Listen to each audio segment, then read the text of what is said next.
You right there guys, this is Dale of Lone Wombat Airsoft, and today we're taking a look at the WE SMG-8, a gas blowback PDW.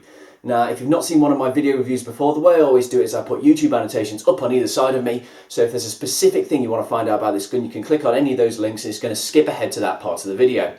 Now I've owned this gun for the better part of a year before doing this review. Usually I tend to wait about 6 months before reviewing a gun, and I think the reason for waiting this long is going to become apparent during the video. So what this time has allowed me to do is really get me to know the platform, know what its strengths are, its weaknesses, and most importantly, it's given it a chance to break. And so with that out of the way, we'll dive straight on into the review. Now, although the SMG-8 is not a direct replica of any real steel firearm, I think it's clear for everybody to see, just taking a quick glance at it, it takes a lot of its design cues from the MP7, a German gun manufactured in 2001 by manufacturer Heckler & Koch. Now the MP7 would fire the proprietary 4.6 by 30mm round, a small, lightweight but high velocity bullet that was designed to penetrate modern body armour. Now a lot of its design cues are similar to that of the MP7, such as the fact that the magazine is inserted into the pistol grip, the telescoping stock at the back, and just the general aesthetic overall of the gun. However, there are a few noticeable differences, such as these slots carved into the side here, the fact that the front is open to allow access to the hop-up unit, and that the top rail has been raised by a few mil by this lightweight lattice, which makes it easier to use the gun while using a full face mask. Now, I picked this gun up from the 01 Ground Zero National Airsoft event back in 2015 for £150. Now, at the time of recording, it is sold out on their website in both the black and the tan versions, but I'm still going to drop a link to that in the description down below if you'd like to check it out for yourself. So what else can you expect to turn up as part of the package when you order an SMG-8? Well, the first thing that's going to make a showing is this box just here, with the quite cheesy looking box art on the front of it. I can't say I'm a particular fan of this. It makes it look like a cheap Chinese toy as opposed to an actual airsoft gun, but each to their own in terms of styling, I suppose. Now when you crack it open, you're going to find a grand total of not very much, honestly. There's a tube style speed loader that's included that I've never made use of just because it's such a low capacity. You have a 14mm thread adapter for attaching silencers to the front of the gun. This is very much appreciated. You can just take the flash hider off, it just screws off, screw this on, and any suppressor will be able to be mounted on the gun. This was a nice touch. And the manual, which I was a little bit let down by the fact that it's almost exclusively printed in Chinese. There's a couple of nice diagrams and images showing what's going off, but only the section titles have a few words of English just to say what's going off. The rest is just straight up Chinese. I mean, they even have some very nice exploded view diagrams of the disassembled gun, but all the parts are labelled in Chinese, so you have no idea what they're called. Now, if you're expecting bells and whistles when you order the SMG-8, you're going to be a little bit let down with what's in the box. The 14mm thread adapter is very much appreciated, but in terms of the manual and the overall style in the box, a bit more effort, guys. You can do better than this. So the first thing you're going to notice when you pick up the gun is it actually has quite a nice, solid, sturdy feel to it. Like, the materials are exceptionally thick on this gun, they've got a nice feel to them, it feels solid and planted.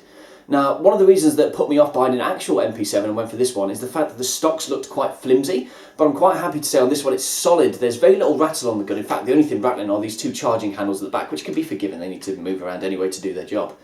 But the stock clicks into place very nicely. Even at its maximum extension here, there's very little twisting motion on it. It feels very solid and planted. There's no rubberized butt pad on the end of this, so it can slip a little bit if you're not shouldering it properly, but that's easily avoided. You just have to plant it squarely against your shoulder. Another advantage this has over the standard MP7 is the fire selectors. The original ones are quite streamlined, so it's hard to get a good grip on them.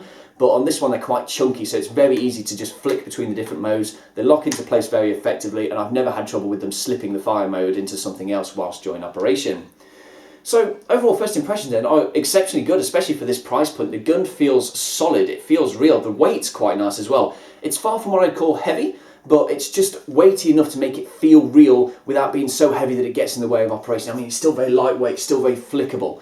So as first impressions go, for this price point, you're not going to get a whole lot better. So let's go over some of the features of the gun, starting at the back with the stock. Now, the stock release is located just here on the back right of the gun. You lift this tab up and it's going to allow the telescoping stock to extend into 3 positions, closed entirely or removed completely, depending on what your preference is. Now, as I said before, I quite like the stock. It's very sturdy, it clicks into place quite nicely. It's just a general good one, although I would have preferred it to have like a rubberized ending on the back of this just to make it stick against your shoulder a bit more.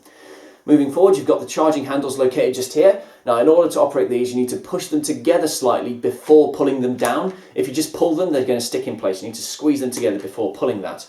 Now, what most people tend to do is they take the firing hand off to do this, but what I've favoured doing is using my front hand to reload and just a quick over-the-top pull like so. Just keep that trigger handle ready. Now, moving forward again, you've got a pair of sling mounts located just underneath the front sights and another pair on the stock itself. So whether the stock's folded away or depending on how long or short you want your mounts to be, you've got a couple of options there for mounting it. It's exceptionally good if you're running this as a secondary for like a sniper or something. Very useful. Moving forward again, we've got the ambidextrous fire selectors. As I said, they click into place nicely. They're chunky, very much like these.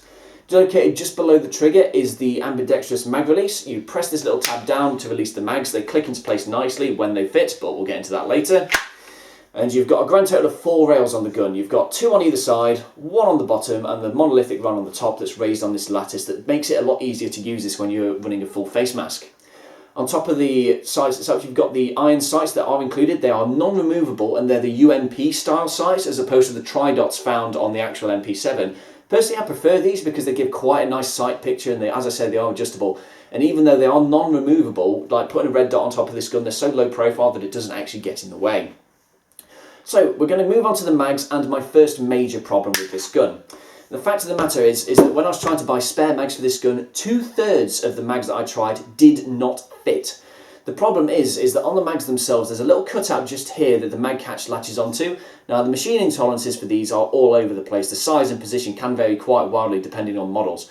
So listen to me when I say this. If you've got a Dremel, not a problem, but if you're buying this gun, do not buy mags for this online. Take your gun into a shop, make sure they fit and click into place before buying them. Otherwise, more likely than not, you're going to end up with a couple of mags that you can't use in your gun. As I say, if you've got a tool at home, you can fix that, but for everybody else, pay special attention to this. Now, my second problem with the gun is the fact that it absolutely despises cold weather.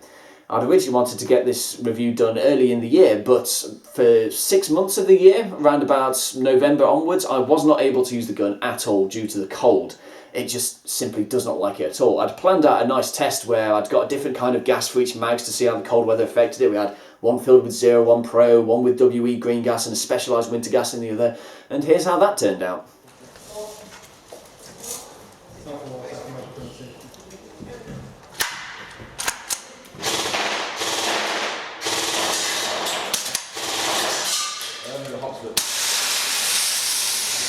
To me, I had exactly the same way.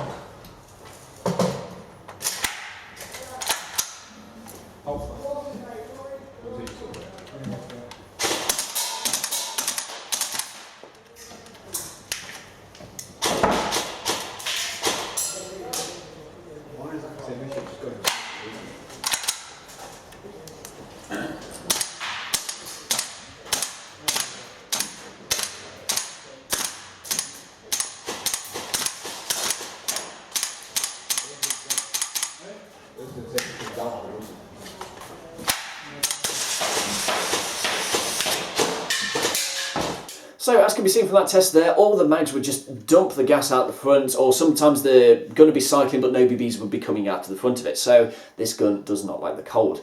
I'd even tried to repeat this test when I wanted to review the gun again back in early April, where it's a little bit warmer, and here's what happened that time.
So another issue with the gun that I discovered is that sometimes when firing, the BBs would just plop out the front of the barrel with absolutely no force whatsoever. I first encountered this issue back at the Midlands Airsoft Fair in October.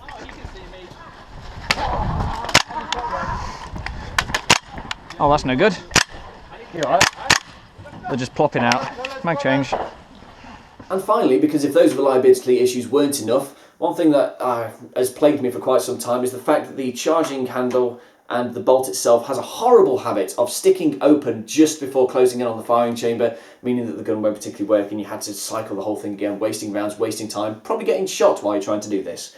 So I did discover a fix for this. What you need to do is before each and every game, if you get some lubricant and squirt it into the square at the top of these magazines just here, every single one, every single game, that will solve the issue. But I didn't discover this until very recently.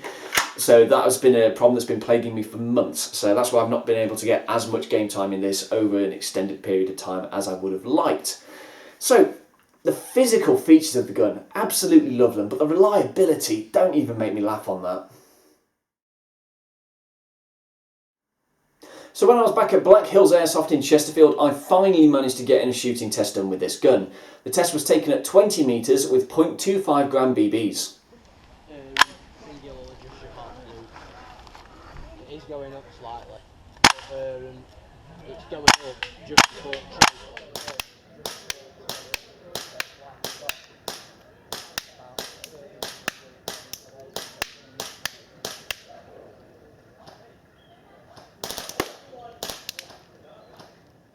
Okay, so the first question that needs to be getting out of the way is why 20 metres and not my usual 30? Well, the simple reason is that I tried at 30 metres several times in fact, and I couldn't hit the target with any kind of accuracy. It's not a particularly accurate gun, this one. Even stepping 10 metres close to the target, as can be seen, the shot pattern is all over the place. It is definitely not an accurate gun, this one. So also when I was at Black Hills Airsoft, I managed to get a chrono test done with the gun. Now the test was taken with 0.25s, but the chrono had a feature that allowed it to read as 0.20, so you can take the values as is.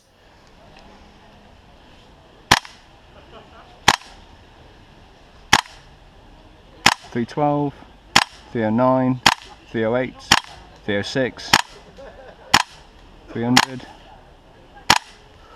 .304. Yep. Cool. So as can be seen from the chrono test, the gun was shooting at around about an average of 300 FPS, which is well under the 350 required by most UK sites, even the CQB ones. However, I do recommend getting one tested before buying the gun, as the figures for this can be notoriously all over the place. The reason for this is that there have been several revisions of this gun released over the years, and some shot hot, some shot under. It's always good to make sure that you actually go into the shop, make sure it fires under 350 before buying this gun, because some of them fire hot. So where do you want to be on the airsoft field to get the absolute most out of this gun? Well, that should be an obvious answer to everybody really. It's a small CQB type gun, and that's what its preferred stomping ground is. Getting up close and in other people's faces is the best way to use this gun. Now, because it's quite small, quite lightweight, and when you fold the stock away, it's also extremely compact. It's exceptionally good at going around corners. It's very light, very flickable, excellent in CQB arenas. Also, because you've got the sling mount on the back of the gun here, it makes it excellent backup if you're a sniper. If you're crawling through the undergrowth and someone comes up on you, they'd never expect you to just flick something out with full auto fire, so this makes an excellent sniper backup weapon. However, there's a couple of things you can't use this for. One is for suppressive fire or general long distance shooting. Two reasons for this. One, as we've seen in the shooting test, it is not an accurate gun. And two, you're going to get used to the mid-cap style of play with this. You don't have many rounds to spare in these magazines, so you have to make them count. Suppressive fire is not a particularly good one with this gun because you don't have the rounds for it.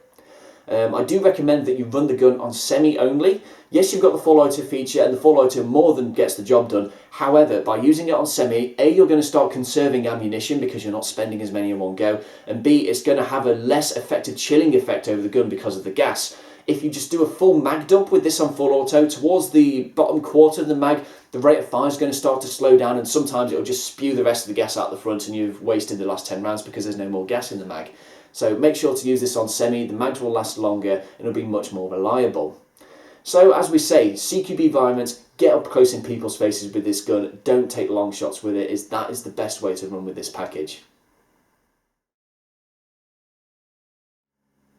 So ultimately then, would I recommend buying the WE SMG-8? No, of course I wouldn't. Don't be daft. I couldn't use the bloody thing for 6 months. Of course I'm not going to recommend something that for half of the year it's inoperable.